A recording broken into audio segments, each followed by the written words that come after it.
Oke guys, jumpa lagi bersama kami di channel YouTube Jawa Nipong. Kali ini kita akan membagikan 10 rahasia orang sukses orang Jepang. Barangkali bisa ditiru teman-teman yang berada di Indonesia atau di belahan dunia manapun. Oke, yang pertama yaitu hidup hemat. Semangat untuk berhemat sudah menjadi keseharian dalam kehidupan orang Jepang. Mengingat biaya hidup yang cukup tinggi, orang Jepang sudah memiliki kebiasaan untuk berhemat. Meski dikenal sebagai negara produsen barang-barang elektronik, tetapi orang Jepang dikenal memiliki semangat hidup hemat dalam kehidupan sehari-hari. Sikap anti konsumtif itu tercermin dalam berbagai sendi kehidupan.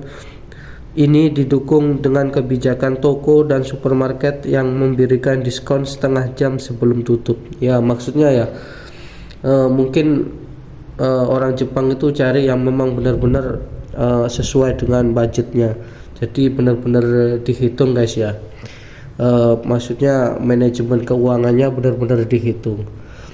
Kalau di kita ya nggak tahu, ya mungkin ada juga, cuman mungkin juga ada yang boros gitu, sehingga kita kadang-kadang untuk hari tua tanggal tua biasanya kita sudah nggak punya uang karena kita benar-benar nggak bisa mengatur keuangan kita. Oke, yang kedua yaitu mandiri. Masyarakat Jepang sudah terbiasa dilatih mandiri sejak dini.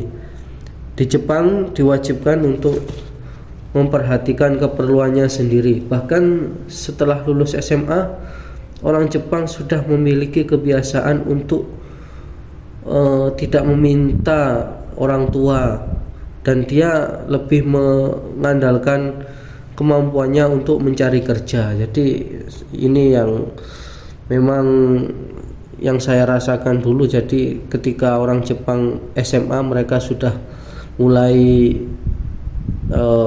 bekerja paruh waktu atau yang disebut aruba itu. Jadi saya nggak heran. Tapi kalau ini diterapkan di Indonesia ya bagus ya. Apalagi yang masih sekolah-sekolah itu yang sudah malas belajar. Ya lebih baik ya untuk pemerintah ya agar dibuka ini kerja paruh waktu untuk siswa-siswa SMA ini yang malas-malas belajar ini. Ya mungkin bisa dicontoh. Yang ketiga yaitu pantang menyerah. Sikap yang satu ini memang tidak dapat dipisahkan dari kehidupan orang Jepang. Sejarah mencatat Jepang merupakan salah satu negara kuat yang mampu menguasai sebagian besar wilayah di dunia. Meskipun luas wilayahnya sangat kecil, hal ini dikarenakan semangat juang yang tinggi dari pemimpinnya. Semangat penting pantang menyerah inilah yang kemudian membangun karakter bangsa Jepang yang tangguh, teliti, rajin, dan pantang menyerah. Ya memang orang Jepang yang saya alami ya, kebetulan saya juga pernah ke Jepang dan teman-teman saya sekarang juga masih ada di sana. Memang kalau orang Jepang ini meskipun dia itu dalam keadaan tertekan sekalipun, dalam keadaan capek sekalipun, dia memang benar-benar luar biasa pantang menyerah mereka. Ya nggak salah juga kalau mereka dijuluki negara matahari ya. Hebat ya, orang Jepang. Yang keempat yaitu budaya malu. Malu adalah budaya leluhur dan turun-temurun Jepang.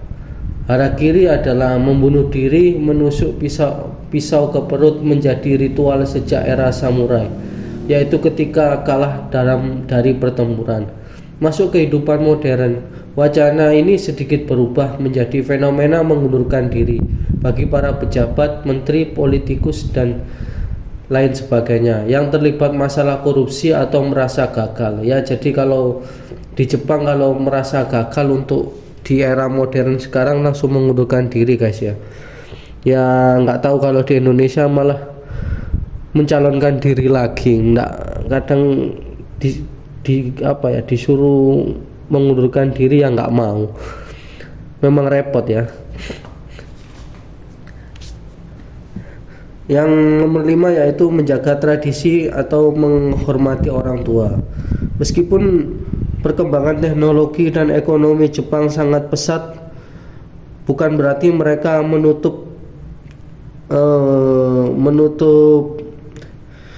tradisi mereka. Masyarakat Jepang dikenal sebagai masyarakat yang mencintai tradisinya, termasuk menghormati orang tua.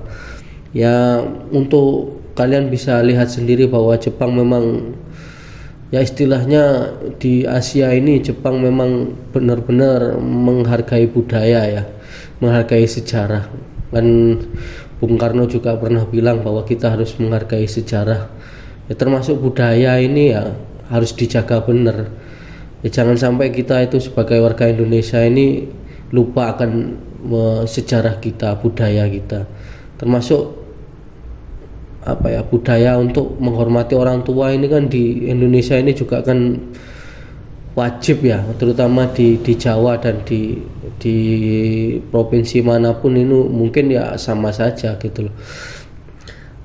Yang keenam yaitu loyalitas. Loyalitas membuat sistem karir di sebuah perusahaan berjalan dan tertata dengan rapi. Jadi orang Jepang ini kalau sekali bekerja di satu tempat, meskipun ada halang rintangan apapun, mereka tetap nggak akan keluar ya, meskipun dimarahin direkturnya atau gimana, ditekan gimana, mereka tetap, kalau saya satu di sini gitu loh. Ya saya pernah tahu itu karena saya pernah melihat sendiri bahwa meskipun dimarahi sama bosnya itu tetap mereka itu kembali lagi. Kalau di Indonesia ya sudah keluar mungkin guys, kalau nggak kepepet ya mereka biasanya ya langsung keluar kalau ada pekerjaan yang lain. Ya beda dengan Jepang ya. Yang ketujuh yaitu inovasi. Jepang merupakan bangsa bukan bangsa penemu, tapi orang Jepang mempunyai kelebihan dalam meracik temuan orang dan kemudian memasarkannya dalam bentuk baru. Ya contohnya mungkin kayak robot atau teknologi terbaru kayak ya mungkin kita tahu sendirilah, kayak pesawat, kayak mobil. Itu bukan orang Jepang sendiri kan yang nemu kan, tapi orang Jepang ini istilahnya memberikan inovasi terbaru ya. Contoh-contohnya sekarang kita bisa lihat bagaimana itu kayak mobil di Fast and Furious 3 itu luar biasa itu ya. Oke, yang kedelapan yaitu pekerja keras. Masyarakat Jepang memang dikenal sebagai pekerja keras. Rata-rata waktu kerja mereka melebihi rata-rata waktu kerja negara lain. Luar biasa ya orang Jepang ya. Kalau disebut pekerja keras, mungkin orang Jepang ini rajanya ini, karena mereka tahu bahwa istilahnya kalau pengen mendapatkan uang ya bekerja, bukan cari dukun ya teman-teman. Nomor 9 yaitu budaya baca. Mungkin di Jepang ini kalian bisa lihat nanti di sekitaran dimanapun lah, kalau kalian pergi ke Jepang mungkin orang Jepang ini nggak luput dari membaca. Bahkan ada yang suka membaca koran, membaca majalah dan dimanapun.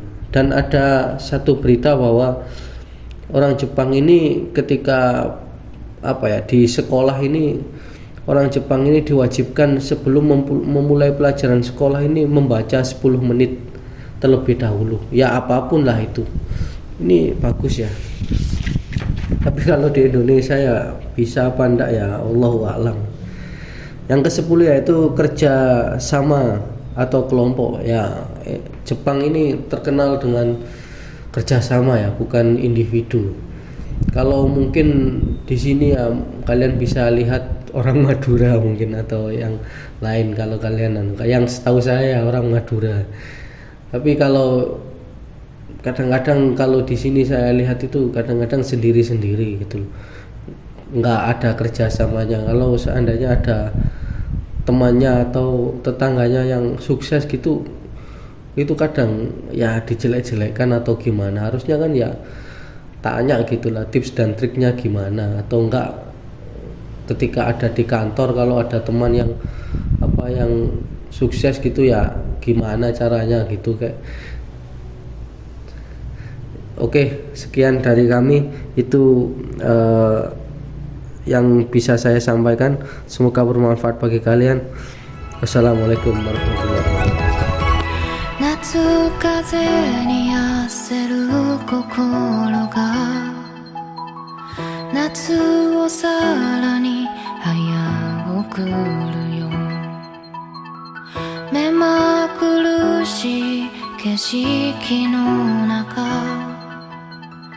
君だけが止まって見えた。君と出会ったあの日からパタリと夜夢は止んだよ。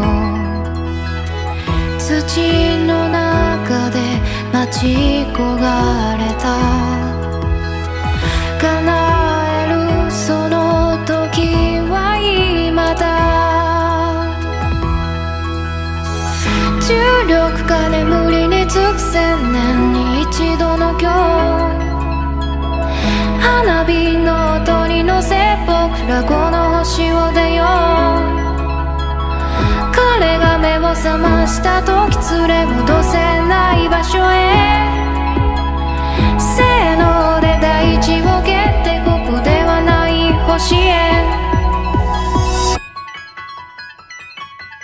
行こう。もう少しで夢の向こう、もう少しで夢の行こもう少しで夢の向こう、もう少しでう行こもう少しで夢の向こう、もう少しで夢のう行こもう少しで夢の向こう、もう少しでう夢に僕らでを張って来たるべき日のた